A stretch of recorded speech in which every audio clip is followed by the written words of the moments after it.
Jom kuasai asas gerakan linear. Topik wajib untuk skor A dalam kertas fizik anda nanti. Anda rasa jarak yang anda lalui itu sama tak dengan sesaran sebenar? Mari kita siasat. Senang cerita, gerakan linear ni cuma pergerakan objek dalam satu garis lurus yang mudah, itu je.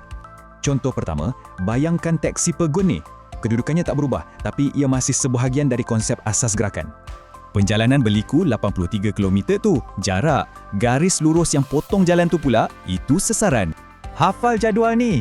Jarak tu skala, sesaran pula vektor untuk laluan terpendek. Sangat penting untuk exam. Kenapa kena tahu benda ni? Sebab meter teksi, cas anda ikut jarak jauh tu bukan sesaran lurus. Okey, bersedia? Kita buat 3 soalan famous yang selalu sangat keluar exam pasal tajuk ni. Soalan 1. Razi lari 100 meter ke depan. Lepas tu dia patah balik 20 meter. Total jarak 120 meter. Tapi sesaran, kita tolak yang patah balik tu. Jadi, 80 meter je. Soalan 2 pula, motu lari ikut laluan yang bentuk segitiga bersudut tegak macam ni.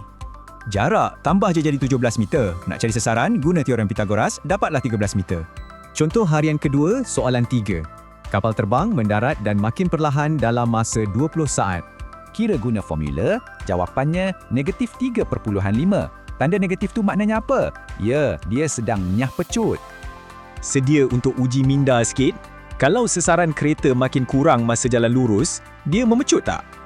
Jawapannya, ya. Ia cuma memecut pada arah bertentangan yang kita semua panggil sebagai nyah pecutan.